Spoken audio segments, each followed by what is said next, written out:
అందరికీ ఇవాళ వచ్చేసి ఫ్రైడ్ రైస్ చూపిస్తాను. దానికి కావాల్సిన ఇంగ్రీడియంట్స్ ఒక పెద్దది ఆనియన్ ఇలా చిన్నగా చాప్ చేసుకున్నాను, పచ్చిమిర్చి ఒక 8 పచ్చిమిర్చి ఇలా చిన్నగా చాప్ చేసుకున్నాను, ఆలుగడ్డ 2 ఇలా సన్నగా చాప్ చేసుకోవాలి, టమాటా వచ్చేసి 4 మీడియం సైజు ఇలా చాప్ చేసుకున్నాను, క్యారెట్ ఇది కూడా ఒక 2 పెద్దవి చాప్ చేసుకున్నాను, ఇలా కరివేపాకు నిమ్మకాయ రసం ఒక 2, ఇది వచ్చేసి పుదీనండి ఒక కట్ట తీసుకున్నాను. ఇప్పుడు తయారు చేసే విధానం, రైస్ వచ్చేసి 1 కిలో రైస్ వదుకున్నాను. ఇప్పుడు తయారు చేసే విధానం అండి, ఒక 5 పావుల నూనె పోసుకోవాలి, కిలో రైస్ కాబట్టి.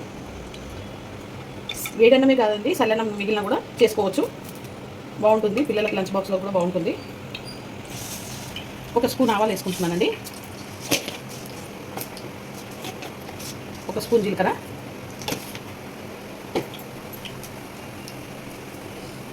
ఇవి వేగాక క్యారెట్ ఆలుగడ్డ వేసేస్తాను. మీ ఇష్టం అండి, ఇంట్లో ఏం కూరగాయలు ఉంటే ఆ కూరగాయలు తొట్టి చేసుకోవచ్చు, నేను ఈ రెండింటితోటే చేస్తాను ఎక్కువ. ఆలుగడ్డ కూడా వేసేస్తున్నాను, ఇలా కలుపుకోవాలండి.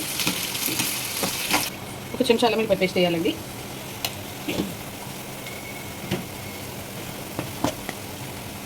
1 చెంచా పసుపు,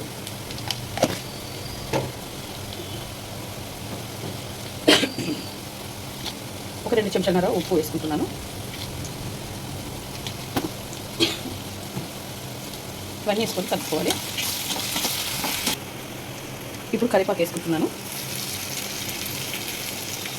పుదీనా కూడా వేసుకుంటున్నాను,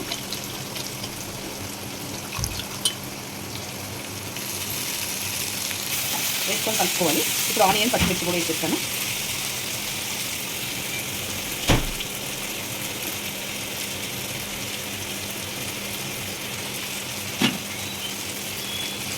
అన్నీ బాగా కలుపుకోవాలి.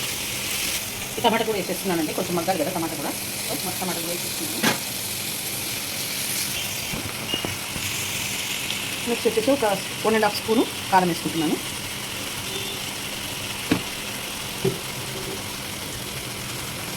వేసి ఇది కొంచెం మగ్గాలండి. ఓకే అండి, ధనియాల పొడి 1 స్పూన్ వేసుకుంటున్నాను.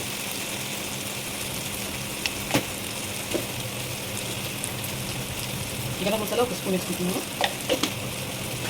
వేసుకొని కలుపుకోవాలి.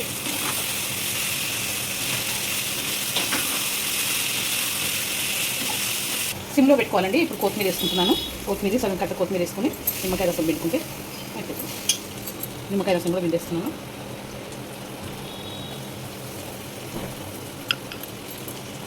ఓకే అండి, ఇవన్నీ కలుపుకొని అయిపోయింది. ఇప్పుడు రైస్లో కలిపేసేయాలి. ఇది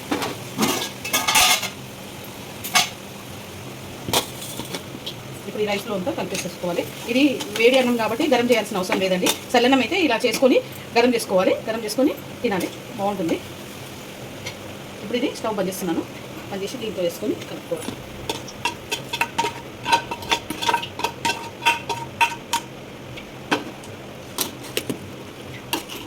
ఓకేనండి, ఇలా ఫ్రైడ్ రైస్ అంటే పైన కొంచెం కొత్తిమీర చల్లుతున్నాను. ఇలా ఫ్రైడ్ రైస్ చేయాలండి, చాలా బాగుంటుంది, ఇంట్లో కూడా బాగా తింటారు. ఈ వీడియో కనుక నచ్చితే లైక్ చేయండి, షేర్ చేయండి, కామెంట్ చేయండి, సబ్స్క్రైబ్ చేయండి, చాలా బాగుంటుంది. మీరు కూడా ట్రై చేయండి, పిల్లల లంచ్ బాక్స్లకి అయితే చాలా బాగుంటుంది.